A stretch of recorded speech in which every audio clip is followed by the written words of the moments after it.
नमस्कार, आप देख रहे हैं नेशन लाइव 24/7। मैं हूं राजू इनकलाबी, न्यूज़ रिपोर्टर रेहान मस्सी के साथ कैमरामैन मुख्तार आलम। जहानाबाद पुलिस ने प्रेस कॉन्फ्रेंस करके मीडिया को जानकारी दिया।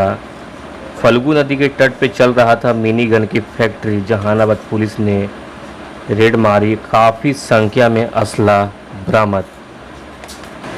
हाल ही में एक युवती की लाश दरधा नदी के किनारे मिली थी, जिसमें लोगों में हड़कंप मच गई थी, लेकिन जहानाबाद पुलिस ने तेज़ी के साथ कार्रवाई करते हुए हत्यारों को पकड़ लिया है। पता चला कि घरवालों ने ही अपनी पुत्री का हत्या करके जहानाबाद दरधा नदी में गाड़ दिया था। युवती का नाम रेशमी कुमारी था। उसके पिता रामदेव यादव, ग्राम परसन बिघा, थाना सपूराबाद, जिला जहानाबाद के रूप में हुई है। देखें पूरी रिपोर्ट नेशन लाइव 24/7 से। मैं राजू इनकलाबी, न्यूज़ रिपोर्टर रेहान मस्सी के साथ। ब्रीफ कर देते हैं इसमें 2 प्रेस नोट है, तो मैं बारी बारी से ब्रीफ कर दूंगा। एक मर्डर केस का और एक ये मिनी गन फैक्ट्री का है। दिनांक 2/7/21 को हम लोगों को इन्फॉर्मेशन मिला था कि ग्राम शहबाजपुर खंदा हीरा ईंट भट्टा के पास फल्गु नदी के तट पर जो झलास है, वहाँ पे कुछ अपराधियों के द्वारा अवैध मिनी गन फैक्ट्री का संचालन किया जा रहा है और वहाँ पे इस तरीके से अवैध हथियारों का निर्माण किया जा रहा है। इस सूचना पर एक टीम फॉर्म की गई और एसडीपीओ, एसएचओ और बाकी हमारे ऑफिसर्स जो हैं उनके साथ प्लस डीआईओ के साथ वहाँ पर रेड डाला गया। चारों तरफ से घेराबंदी करके रेड डाला गया और रेड डालने के बाद वहाँ पे हमको भारी मात्रा में ये मिनी गन फैक्ट्री का हमने उद्भेदन किया और वहाँ से हमने चीज़ों को बरामद किया है। उसमें अर्धनिर्मित लोहे का देसी पिस्तौल के बैरल काफ़ी हमको प्राप्त हुए हैं, बॉडी पार्ट्स काफ़ी प्राप्त हुए हैं। उसके साथ ही साथ हमको वहाँ पे बॉडी पार्ट्स के अलावा कारतूस, ड्रिल मशीन, भट्टी मशीन और अर्धनिर्मित बॉडी लॉक, ट्रिगर और स्प्रिंग्स और ढेर सारे ऐसे पार्ट्स मिले हैं जिनको यूज करके अवैध हथियार बनाए जाते हैं। हमने उन सभी बॉडी पार्ट्स को, उन सभी हथियारों को सीज किया है, बरामद किया है और इस संबंध में घोसी थाना का अनुसंधान हमने दर्ज किया है उस दिन आर्म्स एक्ट में। साथ ही हमको वहाँ घटनास्थल से एक पैशन प्रो मोटरसाइकिल भी बरामद हुई जो अपराधियों की है और उस आधार पे भी हम अपराधियों की धरपकड़ में उनकी त्वरित गिरफ्तारी के लिए हम लोग 21 को टाउन थाने में बभना के पास दरधा नदी के किनारे हम लोगों को एक युवती की लाश मिली थी और वो लाश जो है उसका अज्ञात था। उसके बारे में कुछ पता नहीं चल रहा था कि वो किसकी लाश है और कहाँ की वो युवती है। बाद में इसमें एक एसआईटी मैंने फॉर्म किया था अपने अंडर में और सभी लोगों के द्वारा बहुत अच्छा काम किया गया। बाद में शिनाख्त हुआ उस युवती का रेशम देवी कुमारी का नाम से रेशमी कुमारी के, जो हमारे जहानाबाद जिला के सपूराबाद थाना के अंतर्गत जो आता है, वो गांव परसन बिघा, वहाँ की रहने वाली थी।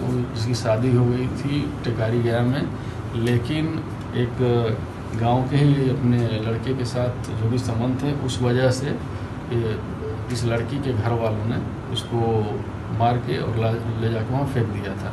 बाद में हम लोग काफ़ी इसमें प्रयास किए तो ये पूरा इसका उद्भेदन हुआ, डिटेक्शन हुआ और वैज्ञानिक अनुसंधान से प्रमाणित हुआ कि इसमें कौन कौन से लोग शामिल हैं। उसमें से एक अभियुक्त को हम लोगों ने गिरफ्तार करके अभी जेल भेज दिया है।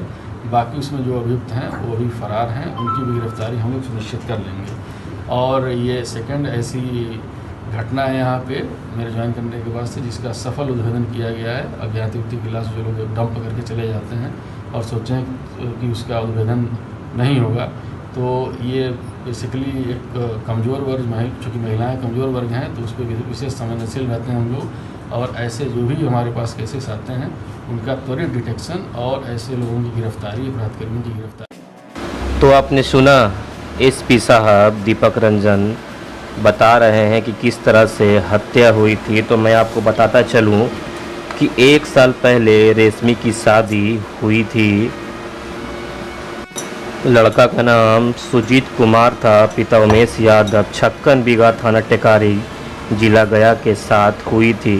परंतु 4-5 दिन के बाद ही ससुराल में रहने के बाद वह अपने मायके परसन बिगहा चली आई। ज्ञात हुआ कि मृतक रेशमी कुमारी का प्रेमी संबंध दुलारचंद ग्राम फौलादपुर थाना सकूराबाद जिला जहानाबाद के रूप में स्थापित था। इसी क्रम में घटना के 8-10 दिन पूर्व ग्राम फौलादपुर में ग्रामीण द्वारा मृतक रेशमी कुमारी को दुलारचंद यादव के साथ रंगे हाथ पकड़कर उसके पिता एवं मौके वालों ने सुपुर्द किया। यानी कहा जाए तो बाप को शर्म आने लगी कि मेरी पुत्री मेरा नाक नीचा कर रही है और अपने परिजनों के साथ मिलकर अपनी ही बेटी का धारदार हथियार से हत्या करके लगभग 15 किलोमीटर चल के उसकी लाश जहानाबाद के दरधा नदी में गाड़ दिया था। लेकिन गुनाह तो गुनाह होता है, आप कानून के हाथ से नहीं बच सकते हैं। जहानाबाद में जैसे ही अफरा तफरी मची थी कि एक युवती की लाश जहानाबाद के दरधा नदी में फेंका हुआ है, तो जहानाबाद प्रशासन ने एक्टिव होते ही उस लाश की छानबीन शुरू कर दी थी। तहकीकात के बाद पता चला कि ये कोई और नहीं, अपने ही बेटी की हत्या अपने परिवार वालों ने ही मिलकर उसे मार दिया है। आपको बता दूं कि जहानाबाद पुलिस लगातार एक्टिव मूड में है। जहां भी मालूम चल रहा है किसी तरह का कांड होने वाला है या हो रहा है, वहां तुरंत जहानाबाद पुलिस छापा मार रही है और भारी मात्रा में असलाह भी बरामद कर रहे हैं। आप देख सकते हैं स्क्रीन पर किस तरह से एसपी साहब के आगे इतने सारे पड़े हैं। ये कोई और चीज़ नहीं, गन और पिस्तौल बनाने वाली सामानें हैं। फल्गु नदी के झलांस में जंगल अपराधियों के द्वारा अवैध मिनी फैक्ट्री का संचालन किया जा रहा था। सूचना मिली कि जहानाबाद प्रशासन तुरंत ही कार्रवाई करते एक टीम गठित की और छापा मारने के लिए निकल गए। वहाँ कुछ लोग मौजूद थे, लेकिन मौके पर वो पुलिस को देखकर भाग निकले, लेकिन उन्होंने अपनी औजार और सामान छोड़कर भागे। जान बचाते बचाते भागे, लेकिन सबूत छोड़ गए।